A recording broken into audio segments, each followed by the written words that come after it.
Buenas tardes a todos, muchas gracias por estar aquí. Lo que les voy a pedir es que por favor silencien todos los micrófonos y el orador al finalizar, ¿sí? La charla va a contestar preguntas que las pueden ir escribiendo, ¿sí? En el chat. Y después, bueno, al final las contesta.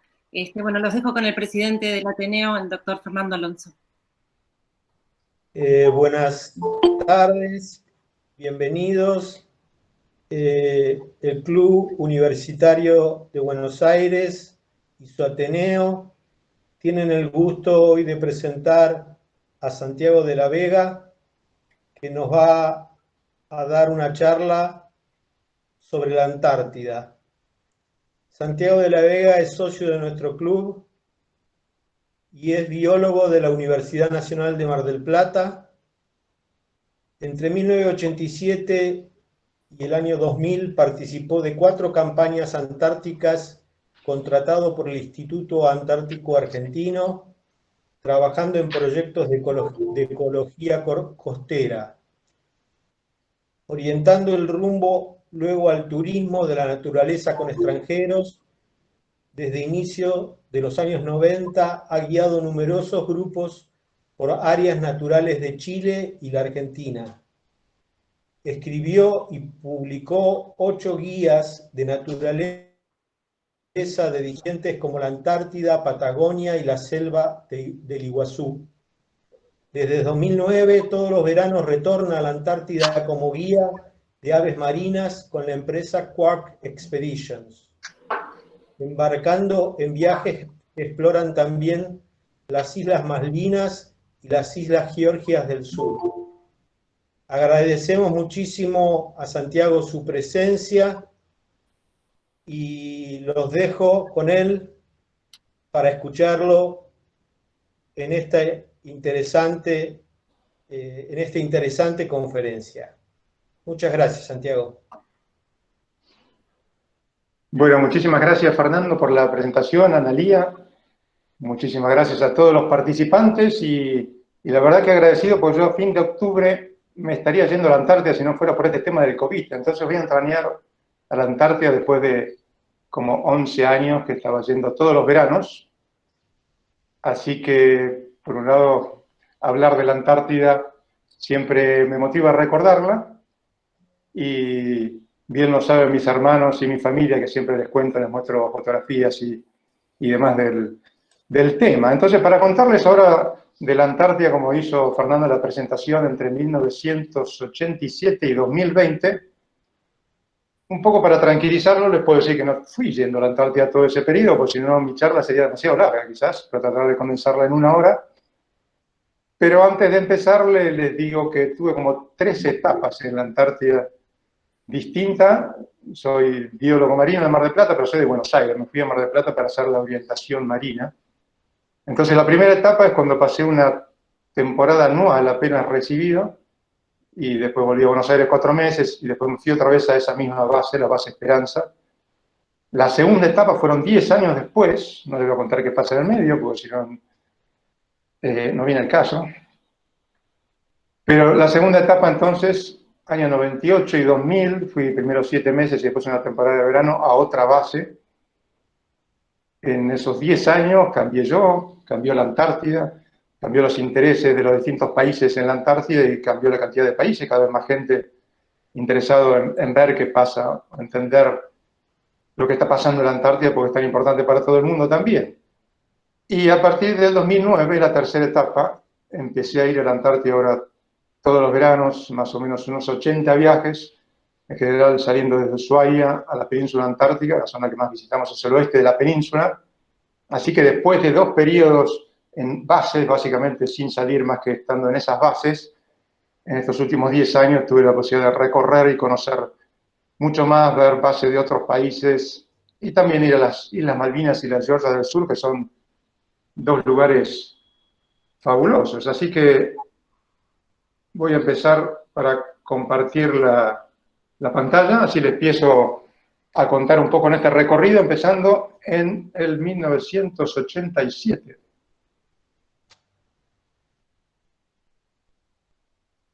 ¿Me están escuchando bien hasta ahora? Impecable, Santiago. Bueno, gracias. Gracias a Cuba por la invitación para dar esta charla. Así que esto fue en el verano pasado, en diciembre. La camiseta de Cuba de mi hijo me estuvo acompañando en el camarote los 2 meses que estuve ahí en la primera etapa. Después fui otra vez en febrero y marzo. Y viene bien entonces para la ocasión para empezar con esta charla. Pero los invito ahora a empezar por el principio, ¿no? 1987, empezando con esta foto, porque es un momento en que yo me acuerdo muy bien, no me acuerdo el día exacto, pero era una primera vez lo que estaba pasando acá. Ya llevamos 2 meses y medio, yo había llegado a mediados de enero a esta base, y esto era a principios de abril. El buceo era la herramienta básica para tomar todas las muestras de nuestro trabajo, que yo iba a estar en una campaña anual, todo el año entero. Cuando llega el invierno, a partir de marzo, abril, se van los pingüinos, se van la mayoría de las focas, quedan pocas aves, así que si hay algo para estudiar ahí en relación a la vida marina es lo que hay bajo el agua, más que nada pequeños invertebrados, qué pasa con las microalgas. Claro que el hielo empezaba a avanzar en este momento, entonces este fue un momento crítico, ¿no? Habíamos estado muestreando con el bote, yendo hasta distintas profundidades donde mostrábamos 5, 10 y 15 metros no muy lejos de la costa, y acá esto se estaba haciendo complicado. Hace unos días que no podíamos salir, porque el hielo estaba muy blando, era una cosa pastosa, más la nieve, cuando el mar se empieza a congelar, ¿no? Más la nieve que caía en superficie. Obviamente no podíamos usar el bote por ahí, pero tampoco trasladarnos hasta el lugar de muestreo. Así que, otra vez, estaba complicado. Esta fue la primera vez, simplemente con snorkel se metió uno de los buzos para tratar de probar cómo nos movilizamos por ahí. Pero entonces ahora retrocedo un poco más al Irizar, cómo fue que fui a parar a pasar un año en esta base Esperanza en un proyecto de ecología costera. Y esto es en enero, 6 de enero yo salí de Buenos Aires, a Puerto Galván, y nos tomamos el Irizar, unos cuantos días de navegación, unos buenos mareos, pasamos por otra base primero, y después estábamos llegando a Esperanza con el pequeño grupo de trabajo, que empezábamos en base Esperanza en el norte de la península antártica. Yo me acababa de recibir para este entonces y todo empezó cuando, mediados del año 86, viene del Instituto Antártico. Yo estaba estudiando biología marina, viene del Instituto INIDEP, el viejo que estaba en Playa Grande en aquel entonces todavía, y viene el director del Instituto Antártico a contar los proyectos de la Antártida y a buscar candidatos, en cierto modo, a ofrecer posibilidades, campañas de verano o invierno. Muchos candidatos para el verano, muy pocos para el invierno. Digamos que yo levanté la mano y más, para venir a pasar un año acá apenas me recibiese. Esto fue julio-agosto del 86, así que me quedaba hasta diciembre. Yo iba a llegar justo a recibirme, operarme del apéndice también en diciembre, y otra vez listo, recién operado del apéndice, subiendo a Irizar sin tener mucha idea a dónde iba a ir y con quién iba a compartir, porque mi preocupación hasta ese entonces era recibirme, ¿no? Bueno, pero la Antártida es inmensa. La percepción que tenemos de la Antártida, y creo que en general entre ustedes, no sé si alguno tuvo la oportunidad de ir, y si fue, seguramente fue una corta visita a la base Marambio o alguna otra base, pero seguramente es una corta o muy breve percepción en tiempo y lugar de lo que es la Antártida, ¿no? Entonces, como para empezar con esta imagen, la Antártida es más grande que Europa. Europa entraría absolutamente, son 10 millones de kilómetros cuadrados de Europa más o menos, la Antártida 14 millones de kilómetros, aparte aislada por este océano austral, quedó aislada por el pasaje de Drake. Cuando esto se abrió hace más de 20 millones de años, empezaron los hielos, y yo voy a hablar, y lo único que conocí es la punta acá de la península antártica, en esa etapa que, yendo a la península antártica, también es una inmensidad. Son como 1.300, 1.400 kilómetros de norte a sur, así que la base donde yo fui, ¿no?, cruzando el Drake, estaba acá en el extremo norte de la península antártica, y esto es lo que uno ve con el barco cuando empezás a llegar, ¿no? La base está ubicada en un muy lindo lugar, diría, porque hay mucho lugar para moverse además. pero una de las cosas que se ven por acá, que les muestro con el láser, todas estas manchas medias rojizas, esto es el guano de una colonia de pingüinos Adelie, que es el pingüino con el emperador más antártico, podríamos decir, porque están hasta colonias a 78 grados sur, o sea, mucho más al sur, sobre el mar de Ross. La cuestión que acá hay una colonia de como 100.000 parejas reproductivas, los números han venido bajando, pero es inmensa. La base está rodeada de pingüinos. Uno abre la puerta de la casa donde estés y hay pingüinos durante el verano, o sea, llegan a fin de octubre, principio de noviembre, y se van en marzo, digamos, los adultos. Después tenemos este monte Flora, que tiene 500 metros de altura aproximadamente, y la impresión entonces de la base de esta pequeña comunidad a la que yo estaba llegando, primero que nada, los pingüinos, el olor de los pingüinos, el sonido de los pingüinos, la llamada en enero de los pichones, que ya están bastante crecidos en esta etapa. Tienen 2 pichones, así que los padres y de vuelta buscando comida para alimentar a sus pichones. Pero la llegada acá ven el irizar al fondo, que está el helicóptero, muchos de los desembarcos, es muy intenso cuando el irizar llega a cualquiera de las bases. En general hay que usar la ventana de tiempo porque el viento siempre es limitante, o la visibilidad, para poder hacer el cambio de dotación. El combustible lleva mucho tiempo, muchos vuelos, mucha descarga, así que por 2 o 3 días o 4 hay muchísima actividad. Y esto es una de las primeras construcciones que uno se encuentra cuando llega también a Base Esperanza, ¿no? Porque hay muchas historias y el nombre Base Esperanza, esto viene de Hope Bay, porque a principios del siglo XX, y entonces voy a ir conectando después de todos estos años, uno toma más la perspectiva de distintas cosas, y entonces para hacer un poquito de historia. En este lugar, en 1903, pasaron el invierno 3 personas, estas 3 personas, y la razón de ser que fueron a parar ahí es la siguiente, y acá viene el poquito de historia, que muchos de ustedes ahí en Puerto Madero se fueron a la Corbeta Uruguay, que es una fabulosa oportunidad para conocer la historia de este sector de la Antártida, donde también hubo un argentino. La cuestión es que a principios de 1902 llegó un barco, el Antarctic, con una expedición sueca. Estábamos a principios del siglo XX, había expediciones francesas, una expedición escocesa, después vino una expedición inglesa de Scott, pero que estaban del otro lado del mar de Ross. Eran momentos de mucha actividad científica, de buscar distintos temas para investigar. Era gran frontera por descubrir en aquel entonces en la Antártida. La cuestión entonces es que el Antarctic dejó en Cerro Nevado a los 6 miembros que iban a pasar el año entero, esa era la idea. Otto Nordesky, el geólogo, el líder, y Sobral era un argentino joven de 20 años de la Armada que fue invitado a unirse a la expedición. Después del año entero de hacer sus investigaciones, recorrer, porque estas fotos de verano, en invierno todo esto está cubierto de hielo, tenían perros, hicieron distintas exploraciones por esta costa. Al año siguiente, en diciembre, el mismo barco, el Antarctic, con Larsen, el capitán, se encuentra que cuando están pasando esta zona está lleno de hielo y no iban a poder llegar a buscar a Nordenskiöld y su equipo de vuelta a Buenos Aires. En general estas expediciones iban a Buenos Aires antes de llegar, encarar hacia la Antártida. Entonces deciden a principios de diciembre, vamos a sacar a 3 miembros de la tripulación, que la idea era que ellos iban a tratar de llegar caminando, decirle a Nordenskiöld y su grupo, estamos por acá, pero se nos complica la llegada, y mientras tanto el barco iba a buscar una vía libre de hielos por este lado. Así que después les cuento qué pasó con los 3 de Esperanza, que les mostré la foto. Pero la cuestión es que el barco, en su vuelta por acá, quedó atrapado por el hielo. Tuvieron que abandonar el barco, ir a los botes, ir a parar a esta isla en febrero de 1903. Santiago, discúlpame que te interrumpa, pero no está la presentación. No se está viendo la presentación.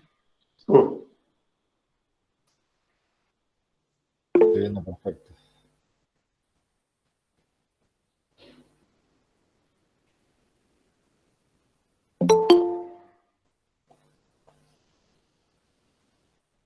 Esperen que compartimos de vuelta.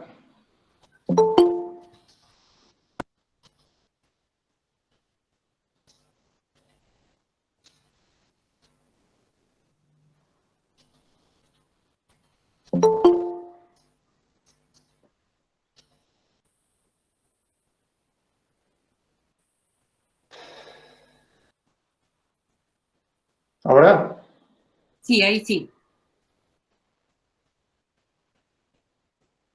Pero está en la primera diapositiva. Sí. Entonces volvemos otra vez al tema de la historia. Ahí está, perfecto.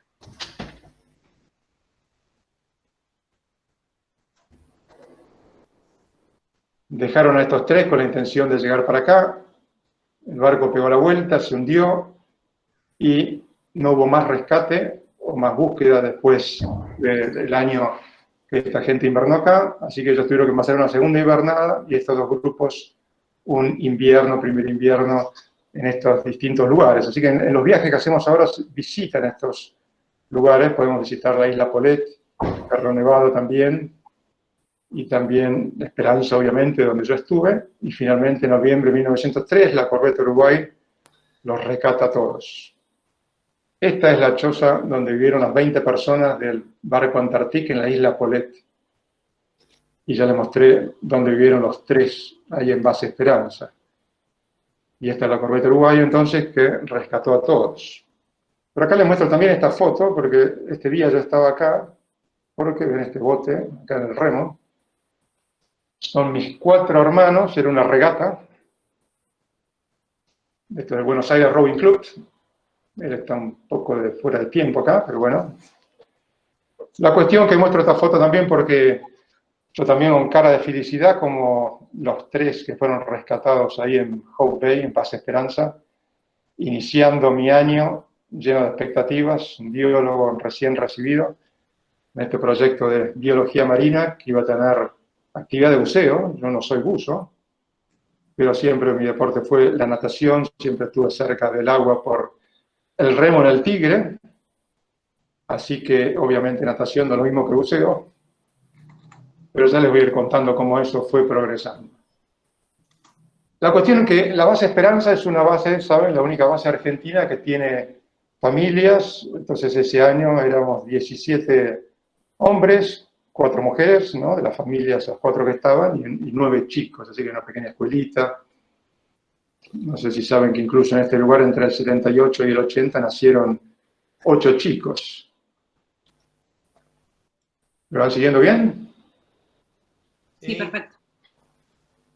Entonces acá estábamos con nuestro grupo. Esta era la primera vez que un biólogo, en este caso yo, iba a pasar el invierno, un año entero, en la base Esperanza, porque saben que desde el año 61 entró en vigencia el Tratado Antártico. Hay distintos países que tenían reclamos de soberanía, y desde el Tratado Antártico la principal razón de ser de la Antártida es preservar el ambiente, es una zona no militarizada, y hacer ciencia. Pero en este caso no había ninguna infraestructura para eso en esta base Esperanza, así que este era el puntapié inicial. Este es un canadiense de la Universidad de Quebec, argentino, que era el director del proyecto, que estaba también en Canadá, y a él yo los había conocido en el IRISER, así que éramos el pequeño grupo del verano, nosotros 3 los biólogos y 3 buzos, uno que iba a estar en el verano, que ya había tenido experiencia en otra base buceando durante el invierno, y los otros 2 buzos con los que yo iba a participar y quedarme el año entero. Y estos otros 2 buzos eran comandos del ejército, ¿no? Eran tipos bien duros, habían hecho los cursos de buceo, así como tantos cursos que hacen los comandos. Este Roberto no tenía mayor experiencia en buceo antártico, ¿no? Muy poca gente tenía en realidad experiencia en buceo antártico en las bases argentinas. No sé si en aquel entonces, si ahora incluso cursos de buceo científico. Pero la cuestión es que él era de Maquinchao. Maquinchao, no sé si saben, es un lugar de la Argentina que tiene prácticamente el récord, creo, de la mínima temperatura en territorio continental, menos de 30 grados bajo cero, así que estaba bien adaptado para la Antártida, aparte de su condición de comando de ejército. y Miguel, el otro buzo. Y este soy yo, que quizás parezco más grande de lo que es ahí en realidad, porque teníamos para nuestro trabajo este pequeño botecito, un Ferramar con un motorcito de 25 caballos nomás, no teníamos radio, y la verdad que en ciertas condiciones estábamos un poco precarios, pero los tres con muchísimas ganas en el verano, muchísimo para hacer, y después con muchos desafíos en el invierno. Así que nuestros objetos de estudio principales eran estos pequeños bichitos invertebrados. Este es un anfípodo, es una especie clave en el ecosistema de aguas costeras de fondo poco profundas en la península antártica, ¿no? Esto es un anfípodo. Tiene una amplia distribución en la península antártica, son herbívoros. La mayoría de los invertebrados, peces, saben que ahí en la Antártida el rango de temperatura entre invierno y verano es muy poco, varía muy poco. 2 o 3 grados de temperatura tiene el agua en verano, menos 1.8 y un poquito menos es el punto de congelación para la salinidad que tiene el agua de mar en esa zona, así que en ese rango de 4 o 5 grados estos bichos se adaptan y tienen su época de crecimiento en el verano y se las tienen que arreglar con mucho menos comida en el invierno. Así que la idea era entender un poco el ciclo de vida de esta especie clave, porque la comen muchos peces y otros anfípodos más grandes que son carnívoros. Y este era el otro invertebrado objeto de estudio, quizás más conocido por muchos de ustedes, las lapas, que están en casi todas las costas rocosas. Esta es una especie propia de la península antártica, también una especie clave. Por ejemplo, estrellas de mar comen lapas, entre las aves, gaviota cocinera, algo de gaviotines. Y para mostrar acá la idea cuál es el alimento de estos herbívoros, por eso estas piedras, ¿no? Todo este verde, son las algas, las microalgas, las diatomeas, que son este grupo de algas claves en tantos mares del mundo, y en este caso en el océano austral, y en este caso en aguas costeras y creciendo sobre las rocas directamente. Entonces, para no irme muy largo con este asunto, queríamos saber cómo varían este tipo de algas en cantidad y en especies a lo largo del año, a distintas profundidades. Estas eran trampas de anfípodos, estas son placas donde iban a cazar las algas, las dejamos a 5, 10 y 15 metros de profundidad, una superficie rugosa, así que las íbamos a ir mostrando a frecuencia variable según que estemos en verano, cuando hay más crecimiento en invierno. Lo mismo esto a 5, 10 o 15 metros, le metíamos rocas que tenían algas colonizando esas piedras del fondo, y ahí esto iba a ser colonizado por los anfípodos, y una vez por mes, o frecuencia más seguida en el verano, y vamos a tener una idea de cómo varía la cantidad de anfípodos a distintas profundidades a lo largo del año. El muestreo de lapas, pero en el verano había muchas otras cosas, no me quiero poner mucho en eso, y el muestreo no siempre era sencillo, porque todavía no hay hielo marino, pero estamos todos rodeados de glaciares, así que hay muchos desprendimientos de témpanos que se van después rompiendo en pequeños pedazos, viene el viento y te deja toda la costa o la zona donde teníamos que trabajar cubierta, y aparte si tocan el fondo nos podían, y nos pasó, nos rompían muchos de los materiales que había aquí reponiendo, así que no, había las complicaciones del caso. Pero llegó marzo, en el verano éramos como 60 personas en esta base, y en marzo íbamos a quedar nada más que los 30, que les dije, los 17 hombres, las 4 mujeres, las esposas, que eran las maestras de los 9 chicos. Así que se iba el canadiense, se iba el jefe del área de buceo, que ya había invernado en otra base, y ahí quedábamos, y ahí empezaba a complicarse más el asunto, porque ya no podíamos llegar, cada vez era más difícil a nuestro área de muestreo, ¿no? 5, 10 o 15 metros de profundidad, era un par de cientos de metros de la costa, del área más lejana, con nuestro pequeño bote, en estas condiciones era imposible. Y acá les cuento un poco cuál es la situación del hielo marino, ¿no? Cómo cambia este ecosistema gigantesco en la Antártida. Este es el febrero de 2020, es el mínimo de hielo marino que hay siempre en esta época del año. El máximo es en septiembre, más allá de que esto muestra el promedio, que esto se está achicando, pero el concepto es cómo esto cambia, ¿no? Es quizás el ecosistema más grande del mundo que tiene este pulso de cambio de un mínimo a un máximo. Como para dar una idea, este máximo es casi 2,5 veces del Amazonas, ¿no? Todo este hielo marino. Así que hay toda una serie de organismos que crecen ahí bajo el hielo, y esto tiene que ver también con la circulación de los océanos y distintos otros tipos de cosas que es clave este cambio en la ecología costera en este caso. Y pueden ver, en nuestro caso puntual, en el norte de la península antártica, es el área donde más se ha reducido el hielo marino, una de las principales, pero por lo menos cerca de la costa. Así que esto ha cambiado mucho. Pero en aquel entonces todavía había hielo marino en el invierno. Así que volviendo a esta etapa, ¿qué pasó después de esto?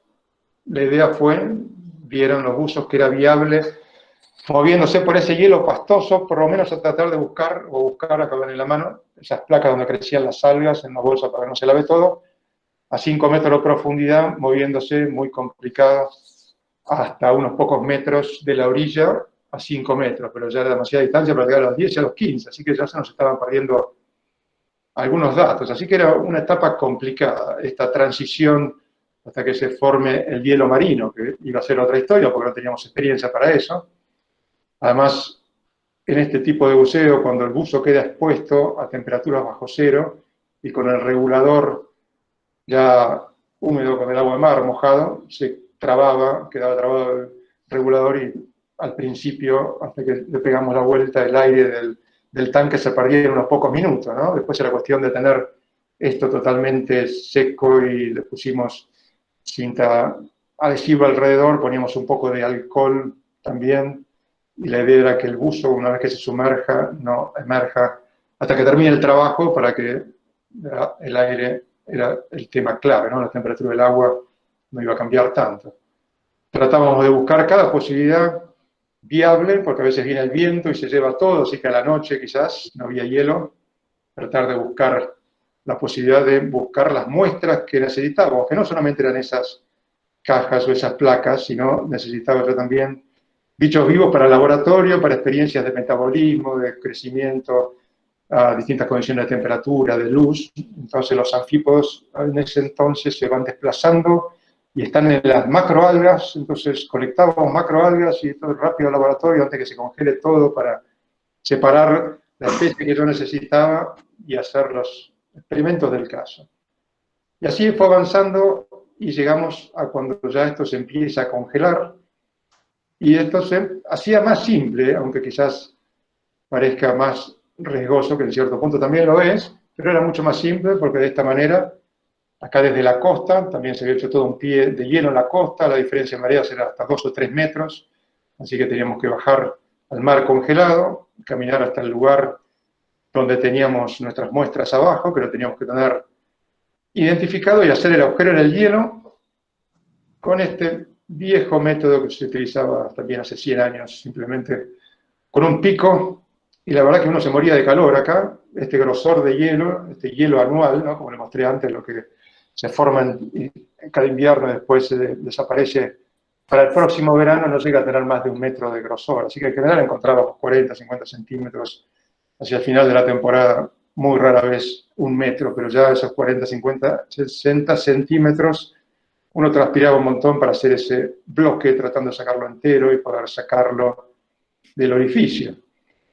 Ahora, el asunto es que entre las focas antárticas hay una, la foca de Weddell, que no es migratoria, es el mamífero que se reproduce más austral que cualquier otro en el mundo, hay una colonia a 78 grados de latitud sur del mar de Ross, porque son muy buenos buceadores y peces es su principal dieta, pero es clave para ellos estos agujeros para salir a respirar. Entonces, a veces nos encontrábamos, nosotros tratábamos de mantener nuestros agujeros, que tenían, o cuando llegábamos que había una foca de Weddell, ¿no? Acá hay todo otro tipo, en aquel entonces, la verdad, 87, había mucho menos regulaciones de todo tipo, desde las condiciones o certificaciones que uno debía tener como buzo. Así yo tuve la oportunidad de meterme varias veces, más que nada, para ver cuál iba a ser el lugar de muestreo. Y después, en cuanto a los protocolos, cuando uno hace agujeros para meterse en el hielo, hay que hacer por lo menos 2 agujeros para evitar casos como estos, ¿no? Que cuando el buzo tiene que salir, siempre con un cabo de vida, con un código de señales que tenemos, no vaya a haber alguna foca cerca, o que ya está en superficie, o que está queriendo salir y pueden llegar a ser agresivas en ese caso, ¿no? Pero no tuvimos más que algunos pocos encuentros a veces y llegábamos a nuestro agujero, aparecía la foca y ella se pegaba un susto más grande que nosotros, y después se iba y seguíamos con el asunto. Así que el buzo podía ir a hacer su trabajo, que no se metía tampoco o no se movía mucho más del área justo abajo de donde estaba el agujero. ¿Me vienen siguiendo bien? Sí, perfecto. Acá, por ejemplo, uno de los realmente trabajos que eran bastante detallistas y que causaban más frío a los buzos y más con esos mitones, ven este bastidor, esto para el muestreo de lapas, aparte de los anfipos, esto se arrojaba al azar 5 veces por lo menos a cada una de las profundidades, y el buzo con una pincita y una bolsita tenía que ir poner todas las lapas que caigan en ese bastidor en cada bolsita, y esto otra vez a frecuencias variables a lo largo del año. Entonces tenía que moverse muy poco, porque estas lapas, si bien están apoyadas sobre las rocas, se pueden desplazar fácilmente, así que ahí realmente pasaban mucho frío los buzos, más que nada en las extremidades, ¿no? Y según el tiempo que tenían que estar ahí haciendo este muestreo. Y después cuando salíamos, en este caso con las cajas, con los anfípodos, con las piedras, rápidamente arrastrando al laboratorio, no teníamos ningún medio de movilidad más que esta tracción a sangre. La visibilidad abajo del hielo, la posibilidad de meterse abajo del hielo, las pocas veces que pude, es una cosa increíble, ¿no? Los recuerdos más lindos que tengo, como se ve la irregular superficie del hielo por abajo, los anfípodos que también empiezan a comer en algas, que empiezan a crecer en ese borde inferior de hielo, porque según la capa de nieve que haya sobre el hielo marino, penetra más o menos luz. Entonces, la visibilidad en invierno incluso es mayor que en verano, porque con esta capa de hielo, si no hay nieve, después la luz se refleja en el fondo, se vuelve a reflejar en el hielo, la columna de agua prácticamente no tiene movimiento, hay pocas materias en suspensión, así que hay muy buena visibilidad, es una cosa increíble. Y otra vez la tracción a sangre cuando había mucha nieve, esto era bueno para el ejercicio. A todo esto la comunicación que teníamos con nuestras casas en aquel entonces era vía radio y vía carta, ¿no? Mandar correspondencia o recibir también algunos chocolates o cosas por el estilo a lo largo del año. Este Twin Otter, que tenía base en Marambio y podía conectar a nuestra base Esperanza o algunas otras aterrizando en el glaciar cuando las condiciones de la superficie del glaciar lo permitían, la visibilidad, en invierno solía ser la ventana muy corta. La cuestión que yo tengo hace poco buscando en la bolera, en estos tiempos de COVID, encontré todas las cartas que recibí y que mandé, y esta es una de ellas que le mandé a mi hermano Juan. Así que acá está esquemáticamente muy compenetrado con lo que estábamos haciendo, el mar congelado, dejábamos las cajas de anfipos en este caso de 5 metros a 10 metros, a 15 metros, las bajábamos de la superficie, después se metía el buzo a corroborar que esté todo bien, sacaba la tapa y ahí quedaban para que colonicen los anfipos hasta el mes siguiente. Ese día hacían 20 grados bajo cero, por ejemplo. Así que yo le contaba esto a mi hermano Juan. Pero bueno, aparte de toda esa actividad de trabajo, teníamos otras posibilidades, el lugar, otra vez, mucha posibilidad de moverse. El Monte Flora, de 500 metros, lo escalamos un par de veces, o sea, escalar, digamos, ir a trepar, hacer una excursión. Durante pocas horas, era una experiencia muy linda para despejarse. Este es el glaciar donde aterrizaba el avión. Teníamos trineo de perros hasta aquel entonces. Había trineo de perros en distintas bases antárticas. No había la restricción que llegó en la década del 90 respecto a especies que no son nativas. Alguna visita tuvimos de una base chilena en el invierno, que se puede transitar por el hielo continental, digamos, en invierno menos riesgo. Y también de este rompehielos alemán, que este tiene un par de años después del Irizar, fue votado, es un poco más chico, pero es un laboratorio flotante increíble, y ahora, este año pasado, por ejemplo, estaba en un proyecto de estar un año completo en el Ártico, iba a navegar hasta donde pudiese, quedar atrapado en el hielo marino, en el hielo del Ártico, y después ir derivando por el movimiento de las corrientes ahí que mueven los hielos para tener todo tipo de datos, saben que se están retrocediendo, reduciéndose la masa del hielo del Ártico, del hielo marino. Y finalmente llegaba la época en que yo iba a volver a Buenos Aires, así que llegaba la dotación, un nuevo biólogo que me reemplazaba, los nuevos buzos, este es Roberto Maquinchao, y este es Picurú, que él era de Misiones, de prefectura. Y de paso le menciono que él es Coco Delgado, él era el cocinero de la base, y él es el padre de la primera chica que nació en la Antártida, María de las Nieves, ¿no? Él estuvo, cuando yo pasé el año en el 87, era su séptima invernada, y él estuvo en el 78 cuando llevaron, era el proyecto en aquel entonces como para decir que tenemos una colonia, que hay nacimientos, que hubo esos pocos nacimientos en un par de temporadas, entre el 78 y el 80, así que es el papá de la primera chica nacida en la Antártida.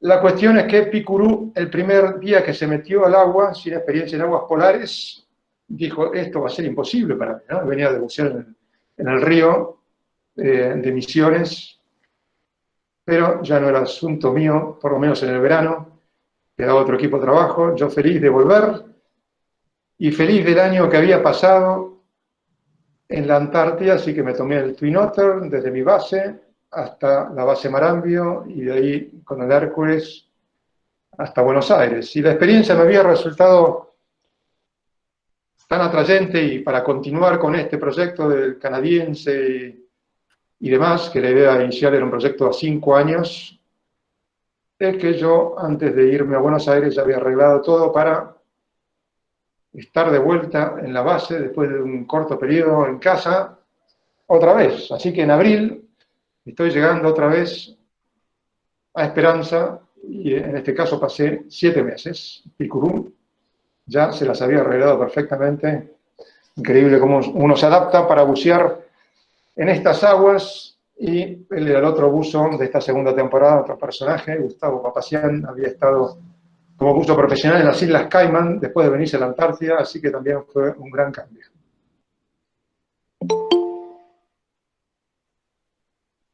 Otro salto de 10 años, vamos a comprimir esto, y esta fue mi segunda etapa en bases antárticas.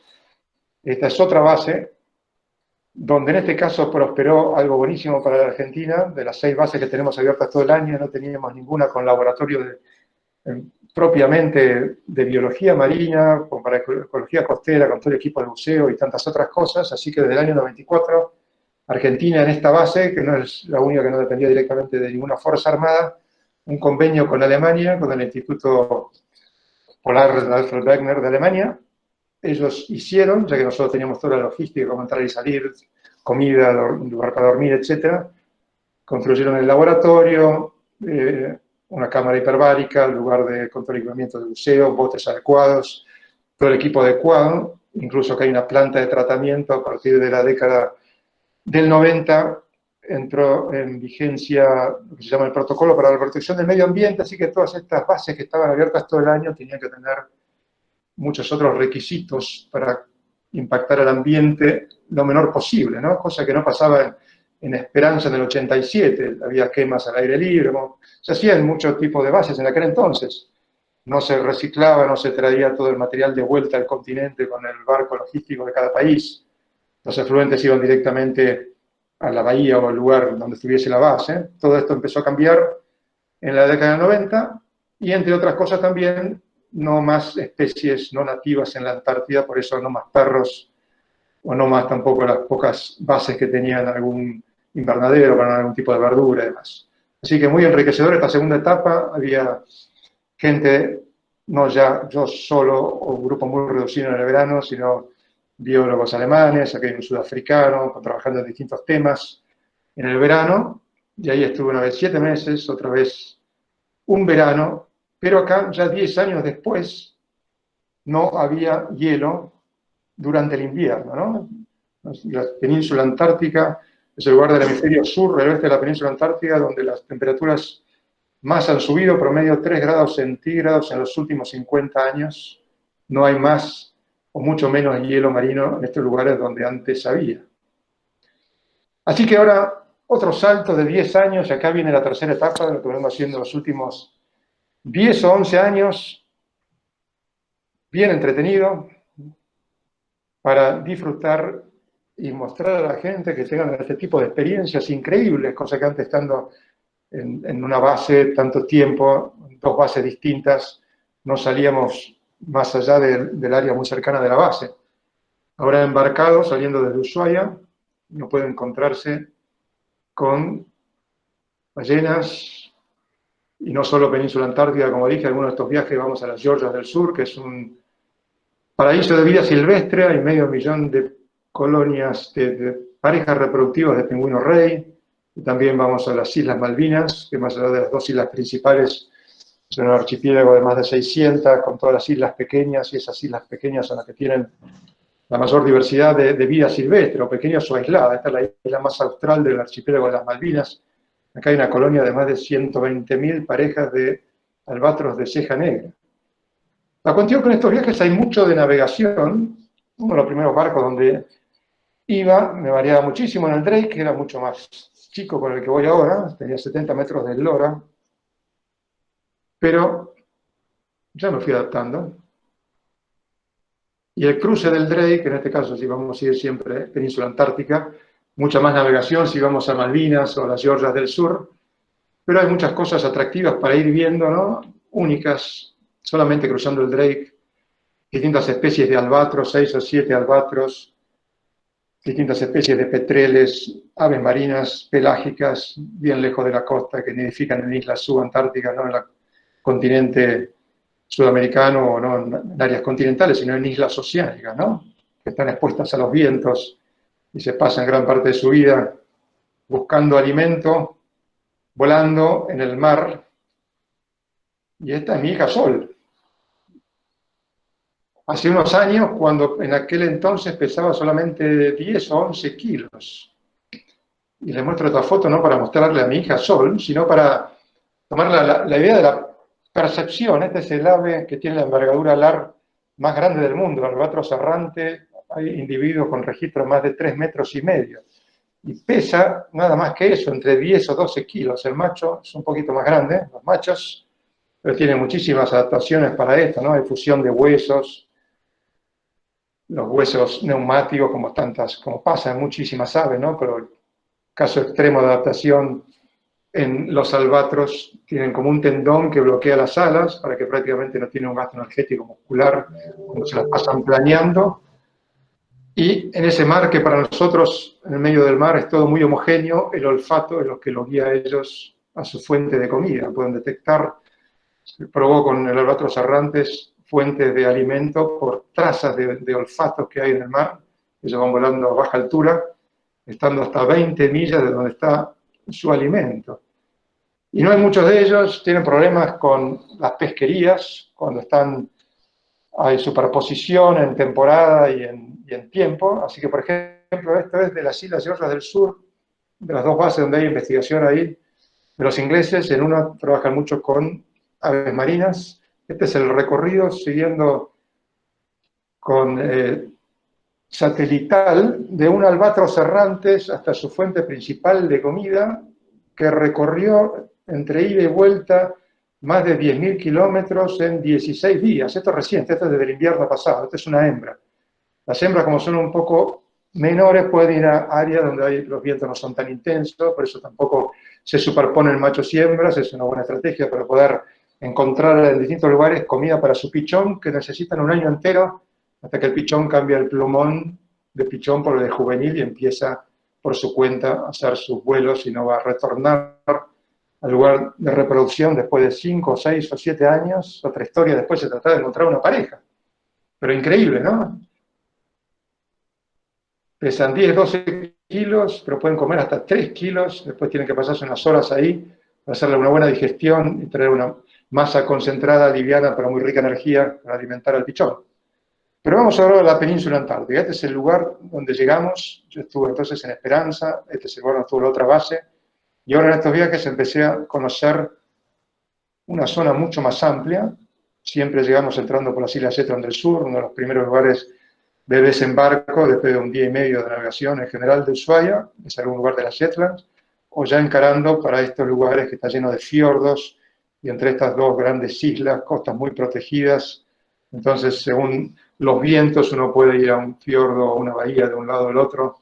Así que, en general, siempre es posible, casi siempre, hacer un desembarco. Y llamamos que estas son expediciones, ¿no? Nada que ver con el concepto de un crucero, cuando uno me dice vos embarcado en un crucero. Por un lado son barcos chicos, no más de, un poco más de 100 personas, está viendo una tendencia que sean un poco más grandes, ¿sí?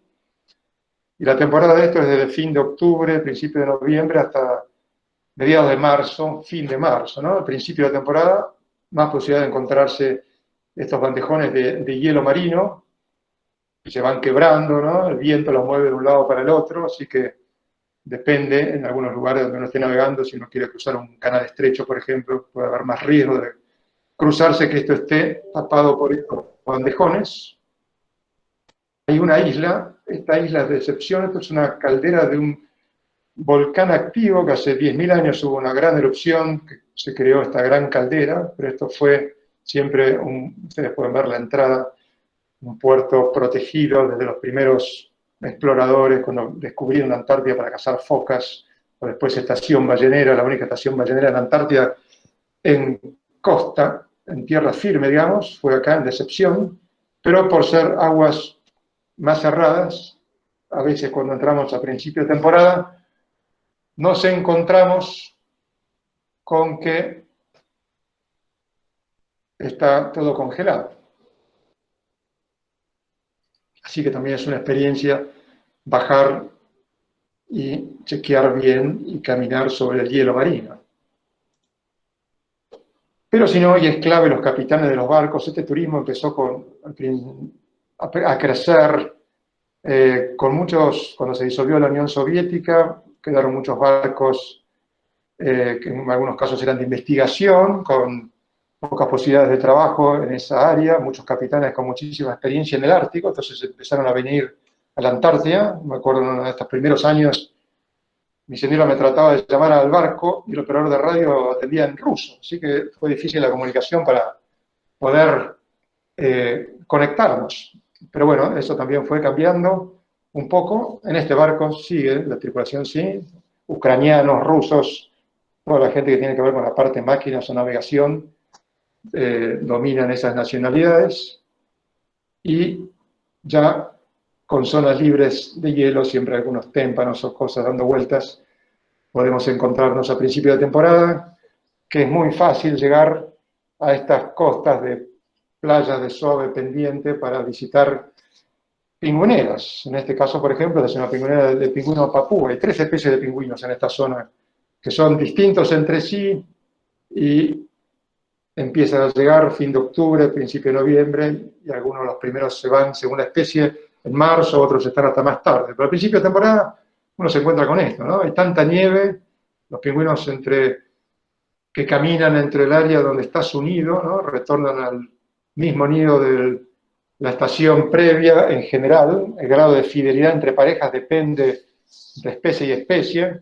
Tampoco es bueno adelantarse, tratar de reproducirse, porque van a terminar poniendo los huevos cuando todavía está esto muy cubierto de nieve.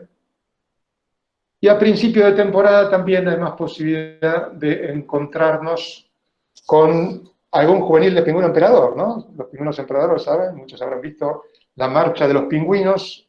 La única colonia en esta zona está cerca de esa isla Cerro Nevado, donde pasó el sueco, ¿se acuerdan de aquella expedición que rescató la corbeta Uruguay? Pero de vez en cuando algún pingüino emperador. Estos son mucho más grandes, el macho llega hasta 40 kilos cuando está al inicio de la temporada, empiezan a hacer su caminata para la zona donde van a echar su etapa reproductiva sobre el hielo marino, pero los juveniles menos. Este es mi sobrino Tommy, y esto fue en la final cuando Cuba salió campeón contra Hindú. El punto acá tampoco es mostrar a mi sobrino Tommy, sino que acá muchos de ellos están pesando más de 100 kilos. Y entonces es interesante saber que el pingüino más grande que tenemos ahora llega hasta 40 kilos, pero esta zona donde vino el sueco, esta es la isla Cerro Nevado, esta es la isla Seymour, Marambio, para nosotros donde está la base Marambio, esta es la isla Ross, toda esta zona es una de las zonas de mayor riqueza paleontológica de la Antártida, más que nada porque hay roca expuesta, ¿no? Ven muchas zonas acá que están libres de hielo, distintas capas sedimentarias, hay 60 millones de años de distintas capas geológicas expuestas, en muchos casos en superficie prácticamente acá.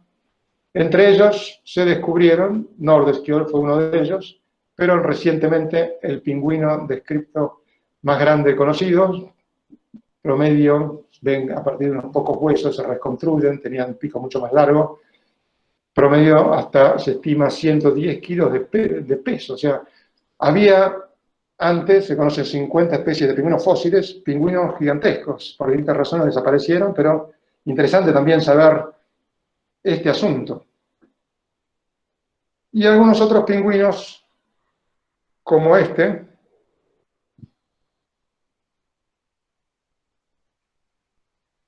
les gustan más las alturas. Y nos dice, entonces tuvimos que hacer una pequeña subida para ir a ver esta colonia de Barbijo, y nos dice, ¿por qué vendrán hasta acá? Pero podemos ver alrededor, ¿no? Son todos glaciares que están llegando hasta el mar.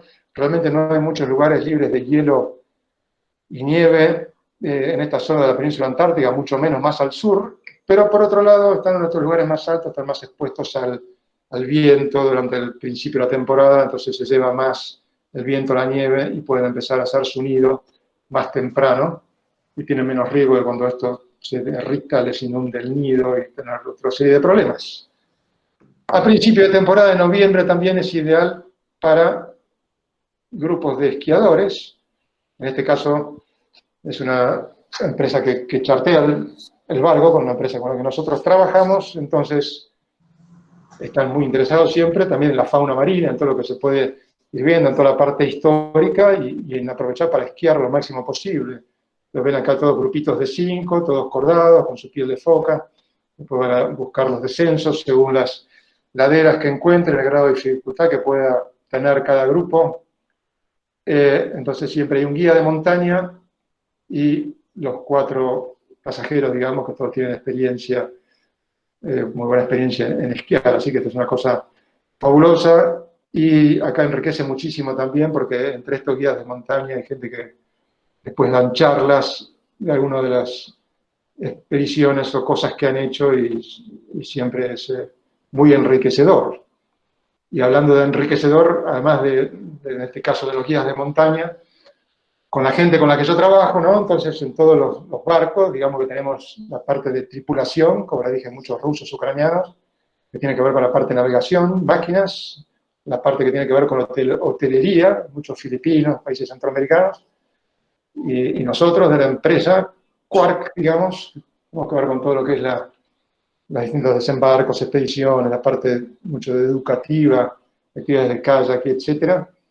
Hay gente también muy interesante, y acá hay muchísima gente, me crucé, que ha sido o ha estado en trabajos de investigación en sus respectivos países. Por ejemplo, es un geólogo con muchos años de experiencia en el área del Mar de Ross de Estados Unidos, y lo mismo me pasó con gente de Nueva Zelanda, de Inglaterra, de Francia, una francesa glacióloga que trabajó en una base que se llama Concordia, que es en común entre Francia e Italia, que no ya es costera, sino que está metida dentro de unos cuantos kilómetros de la costa, con otro tipo de estudios en sí.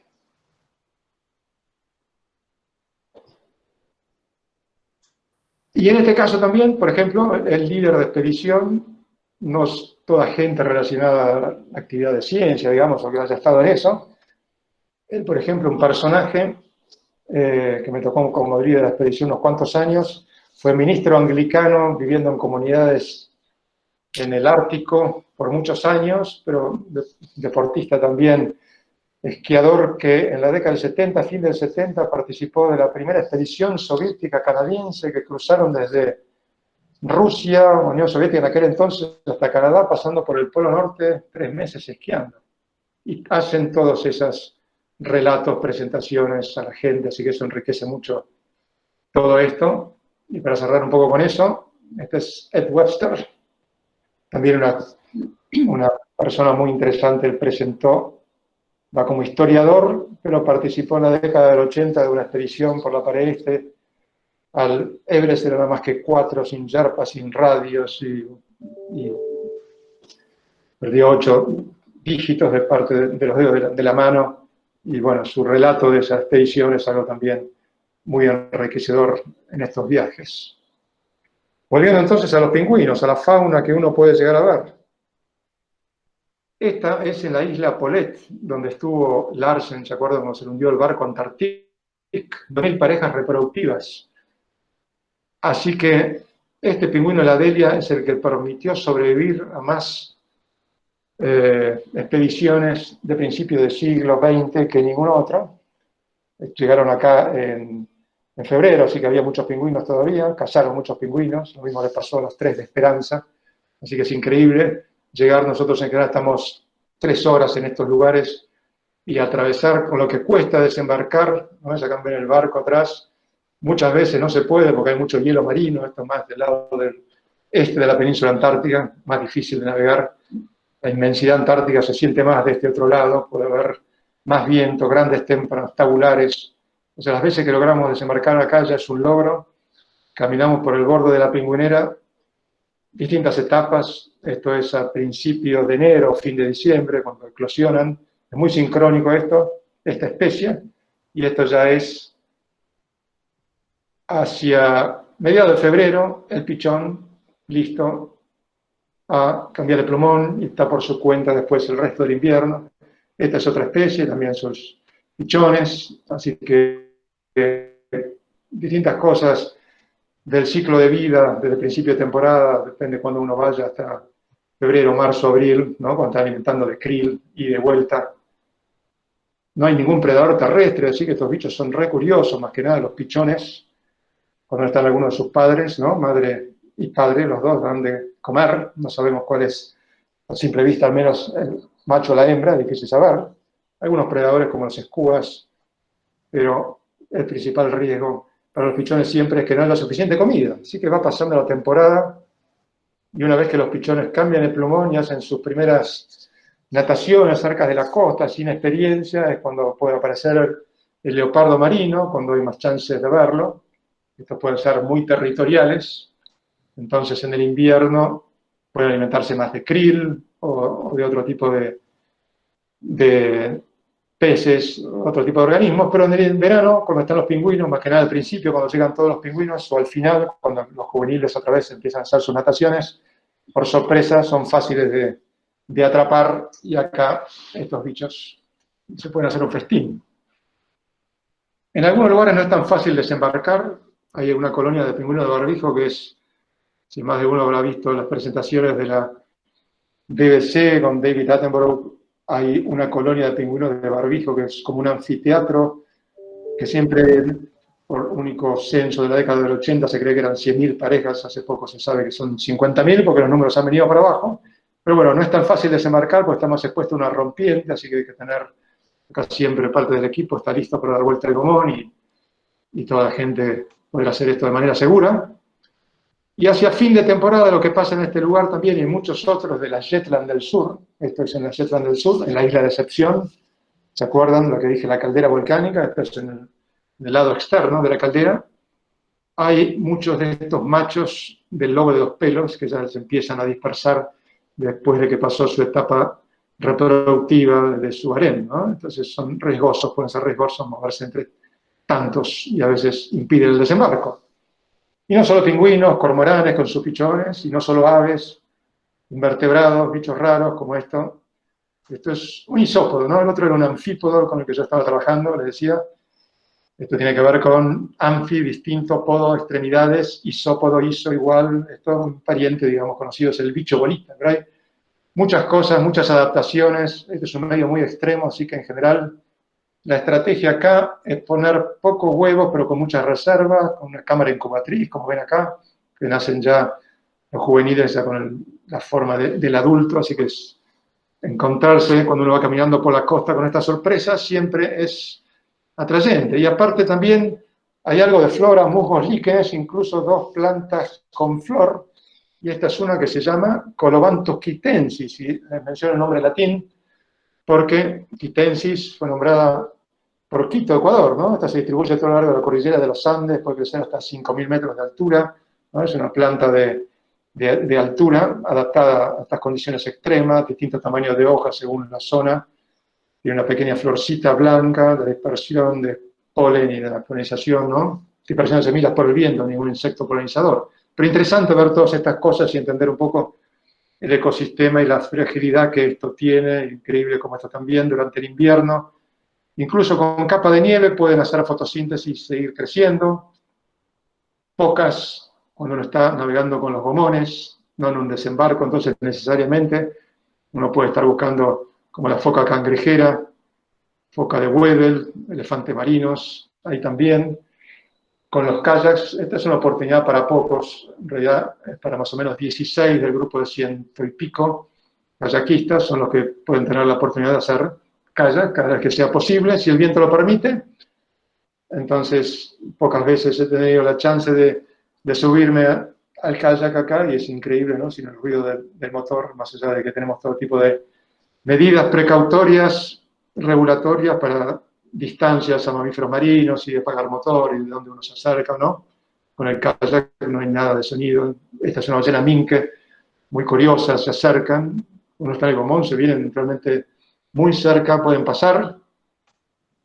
Encuentro con orcas también, así que las posibilidades a cada momento pueden ser de una sorpresa, ¿no? Por eso decimos tal vez expedición, porque no hay itinerarios armados, acá siempre manda la naturaleza, o el viento, o la visibilidad, o el hielo marino, o estos témpanos que bloquean el paso, y según eso siempre hay que ir regulando a ver dónde se va a poder desembarcar o no, o dónde aparecerá la fauna o no, que en muchos casos es impredecible, ¿no? Buscar orcas, sabemos cuáles son zonas donde más transitan, pero nunca es algo predecible.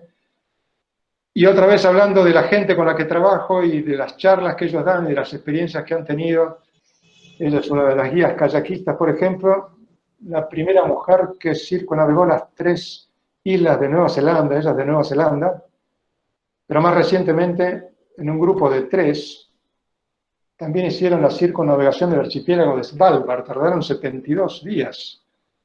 Eso no sé si ubican dónde queda Svalbard, al este de Groenlandia, hasta 80 grados de latitud norte.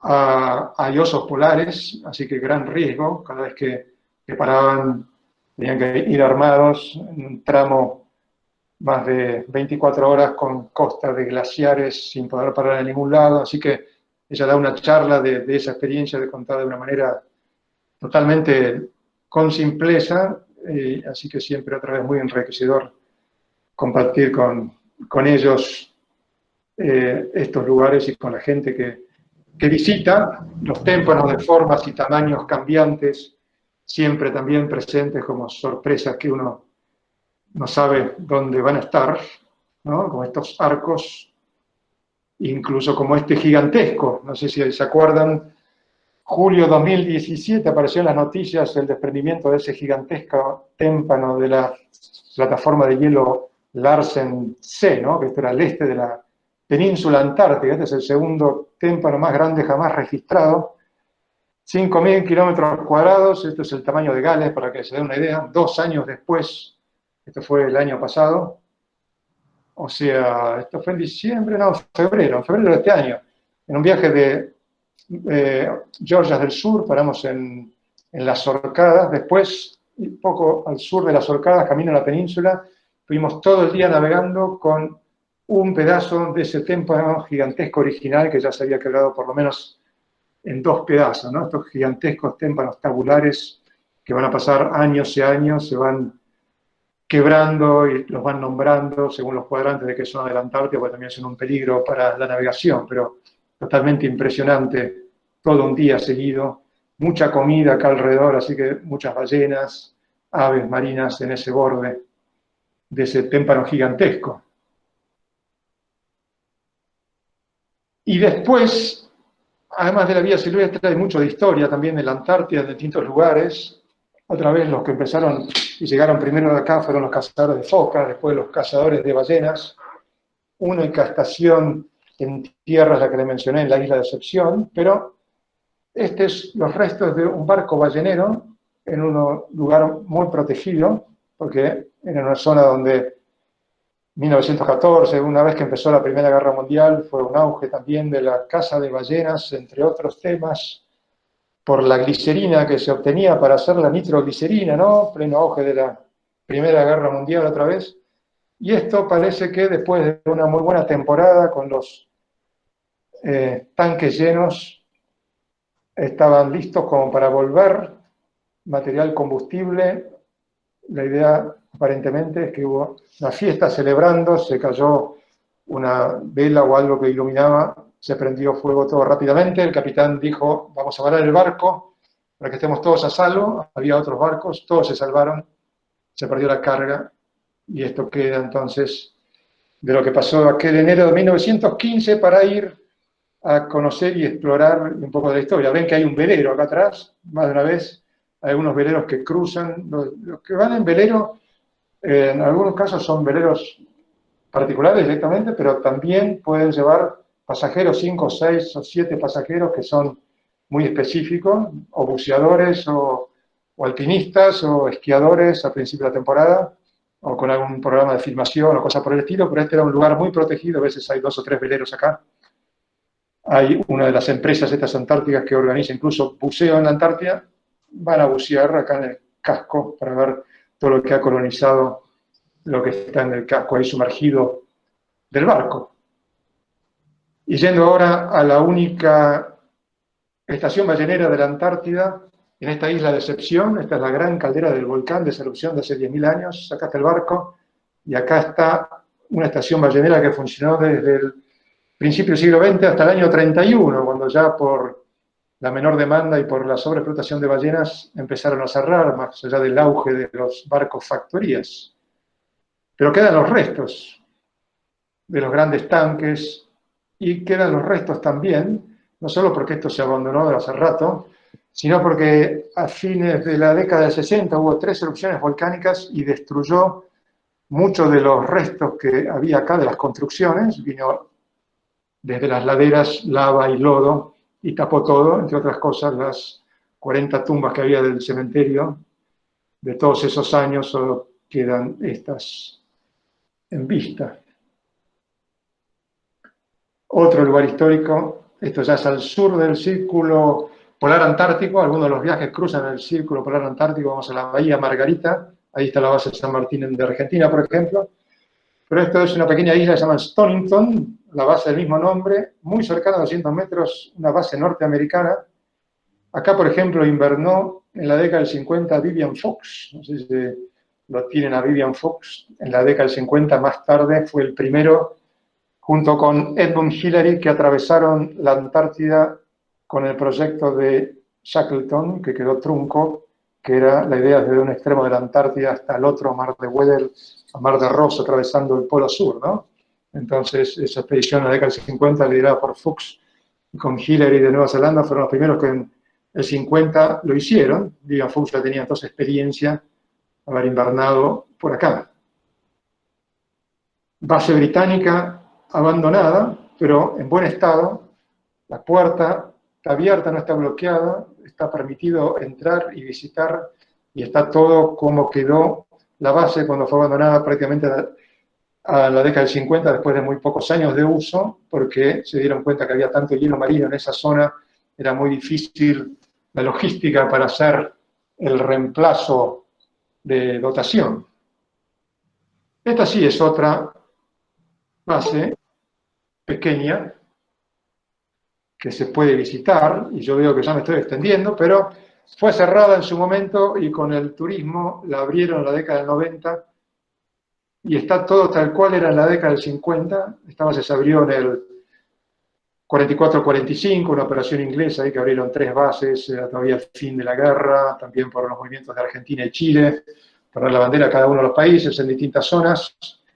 La cuestión que cuando empezó a haber turismo, esto está en un lugar clave, reacondicionaron la base, pusieron todo tal cual la década del 50, y también hay un pequeño shop. Esta es una ONG, pasan más de 15.000 personas por año acá, debe ser más ahora, porque los números han crecido, y ayuda a tener fondos a restaurar o mantener en condiciones lugares desde el punto de vista histórico mucho más importantes, como la choza de Shackleton y Scott en la isla Ross, en el mar de Ross, desde donde llegaron al Polo Sur, Scott y Shackleton en su segunda expedición, mucho menos visitado, más importante desde el punto de vista histórico, pero esto también, ¿no? Por supuesto también para poner el pasaporte, el sello de territorio británico.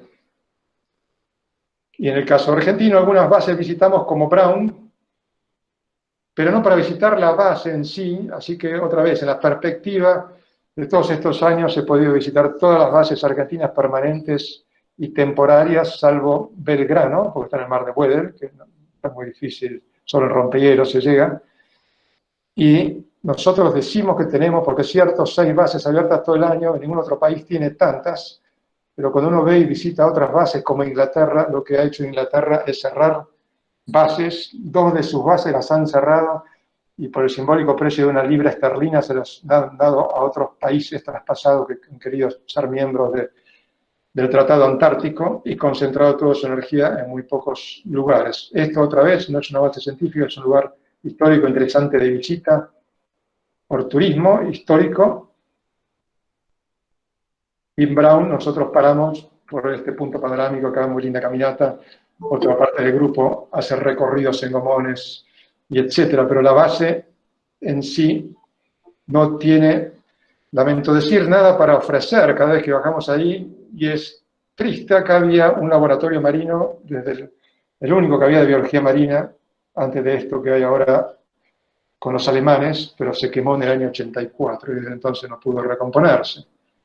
Pude tener la oportunidad de volver a Base Esperanza también, después de tantos años, pero otra vez, la perspectiva, uno puede, recorriendo y navegando un poco, ver lo que se palpa del concepto cuando nosotros vemos nuestro triángulo de Antártida-Argentina, que, por ejemplo, esto es en la isla que nosotros llamamos 25 de mayo, los chilenos llaman Rey Jorge, o King George, todos los de habla inglesa, o Waterloo, los rusos. Esta es la base chilena que tiene una pista acá con conexión de Punta Arenas. Y para mencionar un poquitito de esto, ustedes saben que desde el año 61 que entró en vigencia el Tratado Antártico, época de Guerra Fría, firmaron los 12 signatarios iniciales, son los 7 países que reclaman soberanía, que acá están indicados.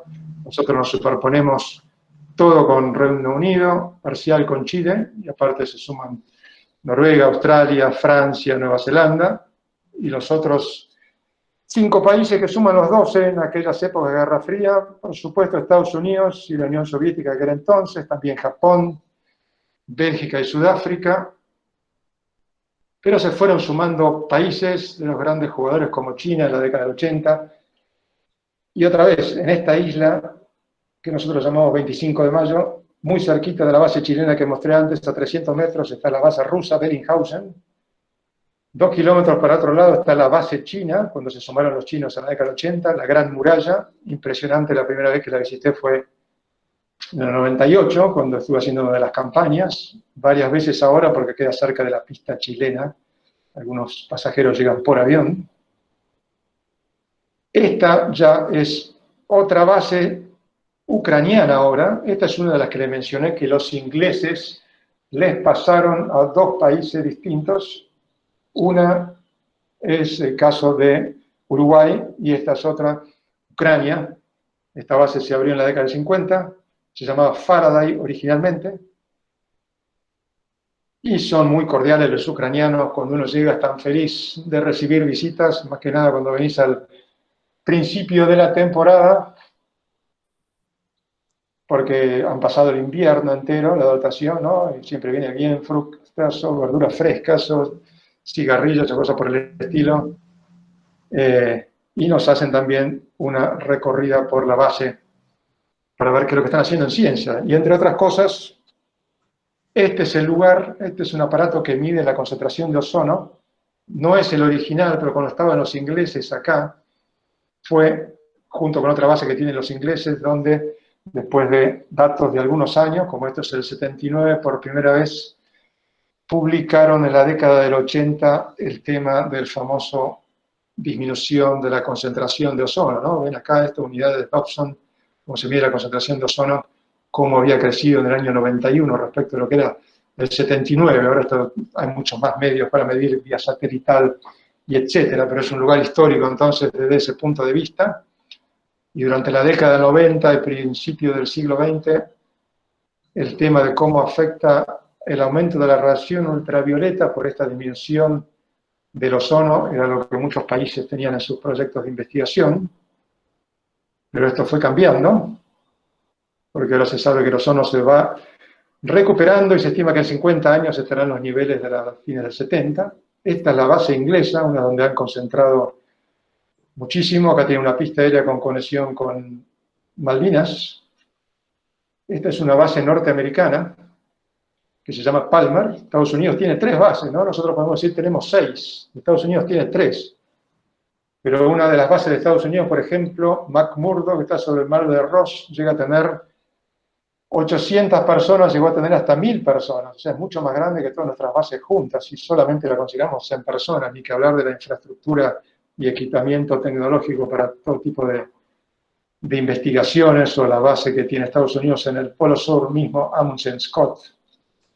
Pero esta es la que trabaja con temas de biología marina en zonas que visitamos, por ejemplo, no muy lejos de esa base británica histórica, museo que les mostré antes.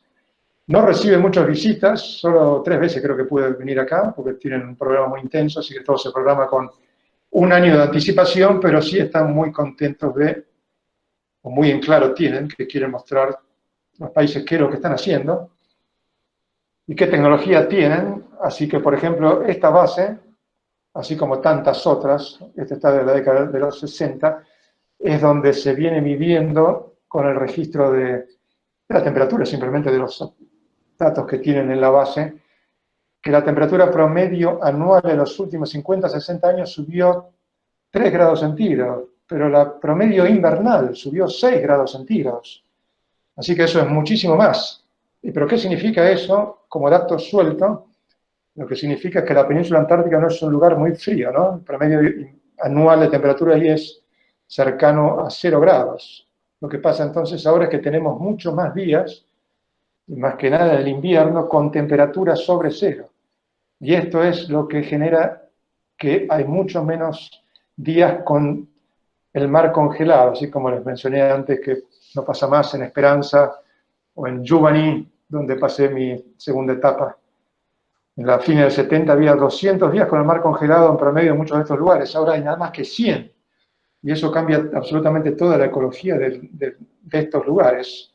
Entonces estos son dispositivos que tienen acá una cabeza con distintos tipos de sensores, pueden medir temperatura, salinidad, concentración de clorofila como indicador indirecto de la concentración de algas, de oxígeno disuelto, etc. Estos los programan y se comunican entre la base inglesa que les mostré antes y esta Palmer, van navegando, cada tanto emergen y ahí pueden bajar la información vía satelital y vuelven a sumergirse, van esquivando los fondos o los témpanos o los hielos hasta que llegan al lugar donde van a ser otra vez recolectados en la base inglesa, y ellos después los programan para hacer el viaje inverso, y de esta manera van teniendo perfiles de la capa de agua de toda esa zona a lo largo, más que nada, del verano, para entender cómo afecta todos estos parámetros al ecosistema, ¿no? No solo el krill, que está cayendo muchísimo, sino los pingüinos. Y yo veo acá que ya estoy cerca de las 8:30, así que estamos cerca del final. Pero hablando de los pingüinos son un indicador indirecto buenísimo para seguir, entender cómo está el ambiente, qué está pasando. Y acá esta foto es representativa, por ejemplo, de 2 especies de pingüinos, representativa en cuanto a cantidad de pingüinos en la Antártida. Este es el Adelia, el pingüino relacionado al hielo marino, que se reproduce bien al sur, y que hay cerca de 4 millones de parejas reproductivas, con nuevas tecnologías, imágenes satelitales, etcétera. Increíble que se vienen descubriendo miles de nuevas parejas reproductivas en lugares que antes nunca se había podido llegar, con la información satelital, ahora sí. Otra vez, 4 millones de parejas, hay nada más que 400.000 o menos en total, muchos en Malvinas, pero el punto es que este es más subantártico, y este es bien antártico, se superponen en esta zona. Y lo que está pasando en la península antártica, que las poblaciones de las pequeñas colonias que hay en esta zona de la península antártica del pingüino de Adelia los números están cayendo en forma dramática, porque hay menos hielo marino, están relacionados al hielo marino, muchas otras cosas, pero vamos a hacerlo breve. Y este subantártico, en cambio, es uno de los ganadores con este cambio. Entonces sus colonias están aumentando en número y están además moviéndose al sur y formando nuevas colonias. Así que tratar de entender todo eso ayuda para entender el ecosistema y cómo impacta un poco todo esto del cambio climático y de otras cosas que ya les voy a contar muy pronto. Y esto, por ejemplo, es un lugar simbólico, histórico, que visitamos. Es una pequeña isla que se llama Petermann. Una pequeña isla que es histórica porque a principios del siglo XX, o 1909, digamos, noviembre exactamente, según la expedición del francés Charcot, el naturalista de la expedición, contó en noviembre 1000 parejas de pingüino Adelia. Ven que acá son todos estos Adelias. Y había además que 70 parejas del pingüino de Papúa, ¿no? Este es el Papúa y este es el Adelia. Este es un lugar que nosotros visitamos. Ahora hay menos de 200 parejas de Adelia y hay más de 3000 parejas de Papúa. Este solía considerarse el límite austral del pingüino Papúa. Ahora hay colonias descritas más hacia el sur y otra vez de 75 a 3000. Como lugar simbólico, nada más, muchas cosas están pasando similares o hay datos similares en muchos otros lugares. Entonces, me estoy haciendo un poco largo. ¿Qué les parece? Ya estamos llegando un poco hacia el final. La idea es tratar de entender, entonces, de tener más de la visión general de qué pasa en la península antártica con tantas colonias de pingüinos como muy buen indicador, con distintas bases donde han seguido estas colonias de pingüinos, pero hay muchas más colonias de pingüinos. Es muy complejo y muy caro logísticamente, con las bases, con gente, con todo lo que eso implica, seguir qué pasa con los pingüinos, y con tecnología ahora se puede hacer de manera mucho más sencilla y tener mucha más información. Y esto es lo que está haciendo este inglés de la Universidad de Oxford, Tom Hart, que empezó en el 2010 trabajando con Quark, y se ha sumado muchísima más gente, tanto de organismos de investigación, otras compañías como Quark, que está con la que yo trabajo, otras pequeñas compañías también, que hacen viajes. También acá ven que está el CONICET, porque está el CADIC, el Instituto de Investigación ahí en Ushuaia, también interviniendo en esto. El punto es que han puesto estas cámaras, están sacando fotografías de forma time-lapse, ¿no? Según el caso, cada una hora o incluso por minuto, cuando están queriendo detectar en la época de alimentación qué tanto es esta frecuencia de alimentación con las distintas especies de pingüinos. Entonces hay más de 100 cámaras en todos estos lugares con 7 especies de pingüinos y millones de fotografías con ya programas que van sacando y dando la información. Por ejemplo, es clave el timing, cuáles pingüinos están llegando quizás antes o cuáles están yendo antes o cuáles sus números están reduciéndose, cuáles incluso se están quedando el año entero en el lugar, qué predación hay y muchísimos datos que tienen que ver entonces no solo para entender el tema relacionado al cambio climático, sino también relacionado a las pesquerías, porque en esta zona hay pesquerías de krill.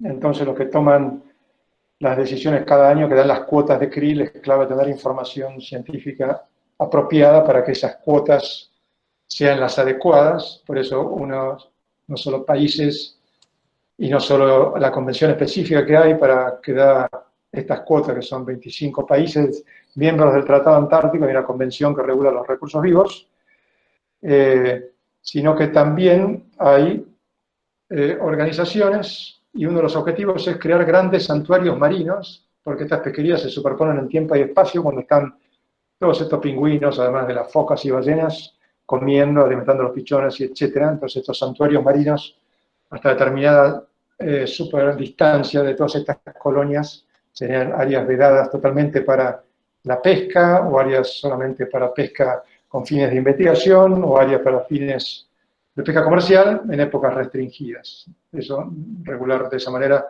el recurso y no afectar a toda esta fauna. Pero todo esto es solamente una pequeñísima historia de lo que pasa con la ecología costera en esta zona de la península antártica.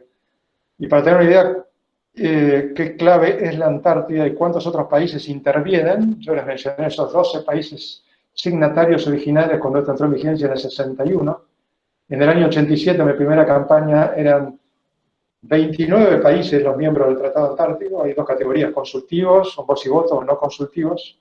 Ahora son 54, ¿no? Desde el año 87 hasta ahora se han sumado muchos más, como lo dije, algunos de otros poderes claves como China, y con estaciones ya bien lejos de la costa, programas claves de estudio que no tiene que ver simplemente con la ecología costera, pero no me quiero ir más en eso, sino retornar a lo que significa también un poco todos estos viajes con Solan Jensen, otro de mis compañeros. Él es de Alaska.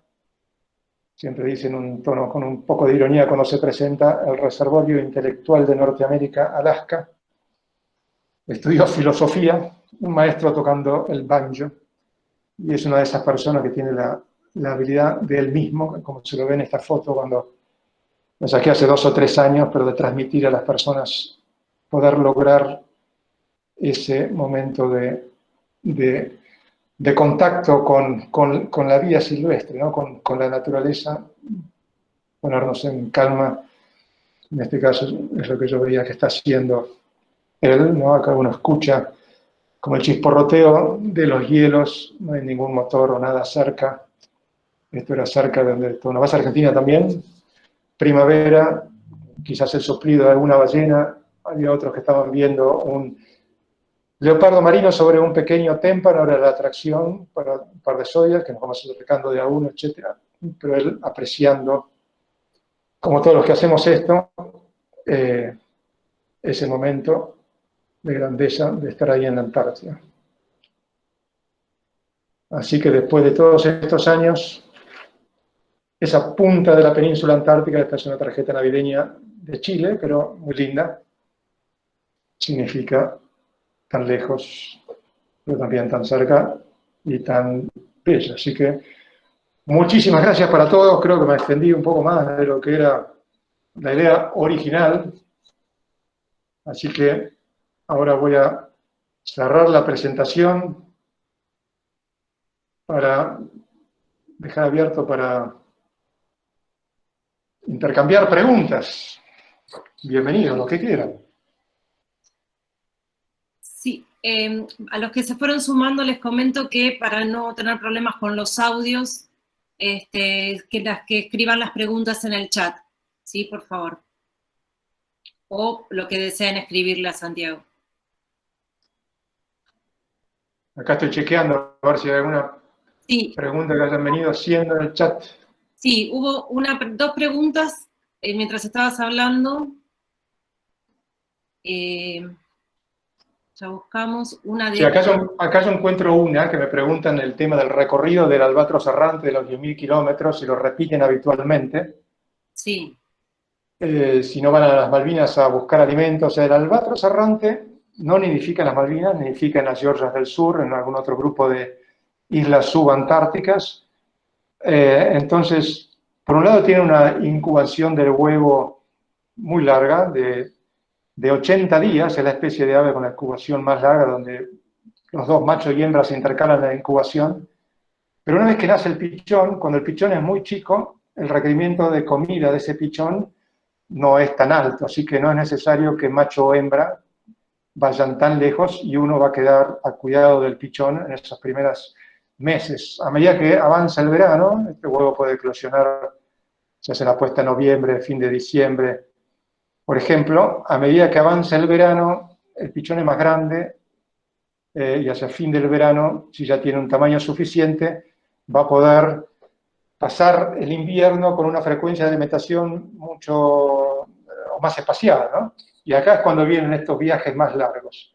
Acá es cuando el macho o la hembra necesitan brindarle, más allá cuando se está acercando la primavera, mucho más comida de ese pichón, ¿no? Entonces pueden llegar a, como mencioné, a ingerir ellos hasta 3 kilos de peso. Un albatros que pesa 10 a 12 kilos, si comes 3 kilos más, subiste 25 kilos de peso, sos un bicho que estás adaptado a volar esas larguísimas distancias, así que no lo puede hacer, no es lo que va a hacer enseguida. Tiene un pH del estómago muy bajo, muy ácido, 1.5 más o menos, como muchas aves carroñeras además. La cuestión que cuando encuentran comida, que a veces se encuentran mucha comida, otra vez el olfato es lo clave, comen mucho calamar, muchas de las especies de calamares tienen una estrategia reproductiva que cuando se reproducen en superficie, en la gran mortalidad de los calamares, entonces quedan en descomposición los cuerpos, empiezan a liberar esos aromas, esas trazas que los albatros van siguiendo, tratando de volar perpendicular a la dirección del viento. Hay más chances así de encontrar estas trazas de aromas que una vez que las encuentran van a tratar de hacer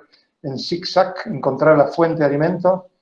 Una vez que estén más cerca, sí, ya es lo visual, no visual en cuanto a agudeza, porque no nada que ver con un halcón que tiene que atrapar su presa en vuelo, pero sí cuando hay movimiento quizás de aves a la distancia, lo que sea, decir que buena comida. Entonces ahí pueden ingerir, no se pueden meter más de 1 metro o 2 bajo el agua, el albatros errante. Comen mucho, otra vez hasta 3 kilos, y después lo van a degradar y como hacen la mayoría de los albatros y petreles, tener una sustancia muy nutritiva, rica y aceitosa, y ya mucho más liviano, y eso es lo que le van a dar al pichón. Pero durante el invierno y la primavera se hace mucho más espaciado esto de encontrar comida. Así que no es fácil encontrar comida, es parte de lo que va a determinar la supervivencia, así que con este tema del calentamiento o del cambio climático, por ejemplo, hay tantas cosas que por un lado pueden ser positivas o negativas, no en las Georgias del Sur, pero en las islas Kerguelen y Crozet, donde hay base francesa que también hacen muchos estudios, pero también hay colonias de albatros errantes y el pingüino rey. Uno de los efectos de este cambio climático es que los vientos de estos circumpolares son más fuertes ahora. Entonces, lo que han visto ahí es que los pichones están recibiendo más comida y están cambiando de plumón a juvenil, ¿no? Con más peso de lo que era en promedio hace unos años atrás. La conclusión es que los padres están pudiendo buscar comida y volver con esa comida en periodo más breve porque están volando más rápido porque los vientos son más intensos. Así que es una cosa muy puntual, no sé, hay tantas cosas distintas que pueden ser a favor o en contra, pero distintas estrategias para tratar de alimentar al pichón. Así que a ver si encuentro otra pregunta. Sí, ahí. Acá preguntan si es peligroso bucear con la foca leopardo. Sí, es peligroso bucear con la foca leopardo. Que yo conozca, hay una empresa, por lo menos de barco, que tiene más de 100 pasajeros, que ofrece buceo para grupos de 15 aproximadamente. Por un lado, esto es complicado logísticamente, por eso pocos lo ofrecen, porque hay que tener mucha logística, con gomones y etcétera, y en casos de emergencia, mientras el resto de la gente va a estar haciendo otra actividad. Pero la realidad es que tanto por programas de buceo o de gomones, desde bases en sus programas de investigación, como el turismo creciente, que en la última temporada fueron 73.000 personas, no todos desembarcan, ¿no? Pero la mayoría van a esta zona de la península antártica, no desembarcan los que van en barcos más de 500 pasajeros. La cuestión que el punto es que en los últimos años cada vez hay más interacciones entre leopardo marino, un predador tope, un bicho muy territorial, muy curioso. Entonces hay muchas más interacciones entre personas, gomones, buzos y leopardo marino. Nosotros tuvimos algunas interacciones en la base Esperanza en ese año de buceo. En aquel entonces, cuando uno buscaba bibliografía, no había registros de ninguna cosa o ataque mortal. El único registro de ataque mortal de un leopardo marino fue en el año 2003 en la base británica, esta Rotterdam que le mostré la foto. Había, y esto fue en el mes de junio, julio, así que medio raro, no es cuando están alimentándose, por ejemplo, de pequeños foca de 2 pelos o juveniles de foca cangrejera, otro tipo de cosas. Pero había una chica que estaba con su traje, con snorkel, con el agua un poco más de la cintura, porque estaba esta bióloga trabajando con el intermareal, con organismos de poca profundidad, como era mi caso también, cuando estuve en Esperanza. Apareció este leopardo marino, la la mordió, la sumergió a profundidad, parece que cerca de 80 metros, porque tenía el reloj como para ver, y el cuerpo apareció a los pocos minutos, y es el único registro de una persona que falleció por un leopardo marino. No la comió ni nada por el estilo, fue un ataque. Entonces, ahí es el punto. Los ingleses, después de eso, hicieron un informe porque contactaron a todas las bases de los distintos países con programas, con actividad de buceo o de gomones, qué tipo de interacciones tuvieron no solo con los pardos, sino con otras. Y la conclusión es esa, hay cada vez más interacciones, como poniendo otro ejemplo, como nos ha pasado con los pumas en el Parque Nacional Iguazú, o cerca de Torres del Paine, en lugar de Estados Unidos, que ha habido más ataques de puma, de mucha más interacción, otra vez, un predador tope, es curioso, cruza el límite, así que hay que tener mucho cuidado, y no sé si alguno vio unos videos increíbles de un fotógrafo muy conocido, Paul Nicklin, que también tiene como una fundación, y también ha sacado unas fotos muy impactantes de un oso polar como flaquísimo, como que era la consecuencia del cambio climático y etcétera. Entonces eso en cuanto a imagen visual es una cosa muy impactante. Entonces él en sus videos, en este caso con leopardo marino, se pone a bucear con leopardo marino, con un experto en leopardo marino que lo lleva al momento y al lugar justo donde va a encontrar esas mejores interacciones.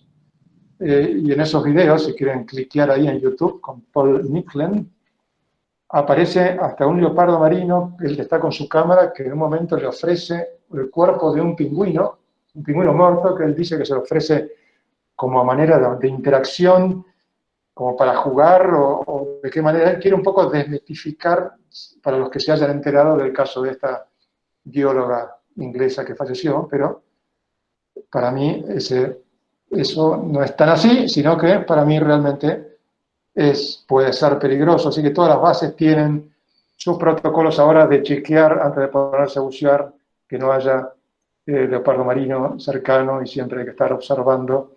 Lo mismo cuando la gente, nosotros cuando vamos con los kayaks, antes de con los kayaks siempre hay un gomón cerca con los kayaks cuando hay interacciones o algún leopardo marino desde un kayak, que es muy frágil, pueden morder o tratar de agarrar la pala del kayak o la proa del kayak, etcétera, que ha pasado.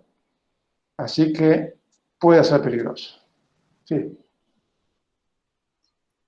Bueno, hay una que se relaciona, porque ya lo preguntaron, si solo se va en temporada de verano o se puede ir en otros momentos.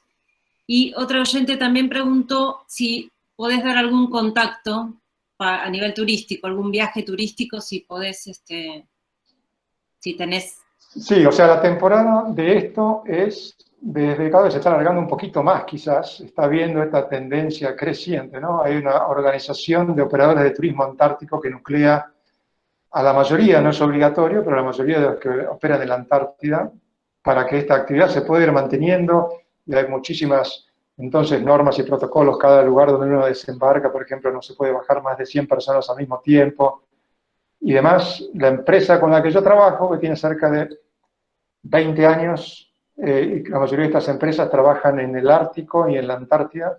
La temporada antártica entonces va fin de octubre, principio de noviembre, hasta mediados de marzo, digamos, y después está la temporada del Ártico, que va desde principios de mayo hasta principios de septiembre. El Ártico es mucho más variado, va desde Groenlandia, este archipiélago de Svalbard que le mencioné, el Ártico canadiense, el Ártico ruso, incluso viajes en un rompehielos nuclear al Polo Norte mismo para llegar al Polo Norte. En la Antártida, entonces, los viajes principales es la península antártica, seguir un poco más al sur en la península antártica para cruzar el círculo polar es otro viaje, y el que une Malvinas, Georgia del Sur y península es el viaje más increíble, que dura aproximadamente 20 días, ¿no? Hay distintas épocas que son más interesantes, noviembre, para cada una de las atracciones o manifestaciones de la naturaleza que uno puede encontrar, ¿no? Más hielo, más nieve, menos barcos al principio de la temporada. En enero esto está más transitado, más ballenas en febrero, por ejemplo. Así que la empresa con la que yo voy, no era la idea de esta charla, pero yo lo transmito sin ningún problema, se llama Quark Expeditions, así que ese es el link, www. Es QUARK, expeditions.com. y ahí detallan todos los programas que hay, tanto al Ártico como a la Antártida. Uno de los programas que había en la Antártida también, hasta hace 2 años, más interrumpido porque es muy complicado, era fin de octubre, principio de noviembre, a la única colonia de emperador accesible desde Ushuaia, en rompehielos, si no otras se hacen volando, ahí en Cerro Nevado, al sur de la isla de Cerro Nevado, ¿no? Sobre el hielo marino, donde estuvo el sueco en la expedición, muy cerca de Marambio, así que investigadores argentinos van a esa colonia. La cuestión que la temporada para visitarlo, antes que los juveniles o los pichones no cambien el plumón y el hielo ya vaya desapareciendo y los juveniles ya estén en condiciones de ir al mar, había 2 o 3 viajes en rompehielos para visitar esa colonia de emperador. Pero si no, prácticamente no se ven pingüinos emperadores, sino estas otras 3 especies, Adelia, barbijo y papúa. Mucha posibilidad, ballenas dominan la ballena jorobada, es la más costera. Hay cerca de 3.000 individuos identificados de ballena jorobada en la zona de península antártica. Otra vez, mucha interacción, porque este tema del turismo creciente tiene sus pros y sus contras. Dentro de sus pros es que hay interacción con programas de investigación, como esto que les muestro del tema de los pingüinos, ¿no? Los barcos, sube Tom Hart de la Universidad de Oxford con sus 3 o 4 biólogos de su equipo, que sería totalmente carísimo y para un solo país, ¿no? Visitar todos los lugares que nosotros visitamos en poco tiempo, poder ir bajando la información, cambiando las baterías de estas cámaras, que fue mejorando la tecnología con el paso de los años. Y por otro lado, siempre se hacen subastas en los barcos y se junta fondos para este tipo de proyectos. Otro tipo de proyectos en relación a la ballena jorobada, por ejemplo, se llama Happy Fit, ¿no? Que eso pasa en distintos, Happy Whale. Entonces, que hay en distintos lugares del mundo para identificación de ballenas. El que saca buenas fotografías, saben que la franca, o en este caso la jorobada, con el patrón de la aleta caudal, pueden identificar individuos y después las pueden identificar también según las zonas de reproducción, frente a Costa de Brasil o Ecuador, etcétera, y saber sus migraciones, movimientos, etcétera. O sea, hay mucha fauna para ver. Visitar las bases también es muy interesante. Ellos siempre, según los lugares, uno puede ahí comparar también, o tomar noción de qué es lo que está haciendo cada país. Y realmente, dentro de lo que es la península antártica, la base inglesa, esta se llama Rotterdam, y la base norteamericana Palmer son las más restringidas para visitar, pero son las más provechosas para visitar porque son las que más infraestructura y más proyectos y más gente tienen trabajando. Y desde el punto de vista del lado argentino, esta base Giovanni, cuando yo fui, que después le cambiaron el nombre por Carlini, que era un biólogo que falleció, compartió en parte una campaña, Carlini-Dallmann, es la única o primera base donde 2 países trabajan en conjunto, Alemania y Argentina, así que desde el año 94 hay muchísima información y grupos trabajando en conjunto en esa base, ¿no? Base Carlini-Dallmann, así que ese lugar está muy bueno de Argentina, pero no está dentro del circuito en general que visitamos, así que muy pocas veces la visitamos. Santiago, Sí. creo que ya estamos sobre el horario. Te agradecemos muchísimo la presencia. Lamento que no podamos dar más espacio para preguntas, pero creo que ha sido muy interesante, con unas imágenes increíbles y relatos desde el punto de vista histórico, desde el punto de vista biológico y turístico, que la verdad que muy enriquecedor. Así que te agradecemos mucho e invitamos a los participantes a las próximas charlas que demos desde el Ateneo del Club Cuba. Muchas gracias. Bueno, muchísimas gracias, Fernando, muchísimas gracias por todo. Así que otra vez, un gusto para mí contarles un poco de la Antártida. No voy este verano, así la sentí un poco más cerca. Muchas caras conocidas entre ustedes y los nombres, así que muchas gracias y gracias a Cuba. Chao. Chao, chao, chao.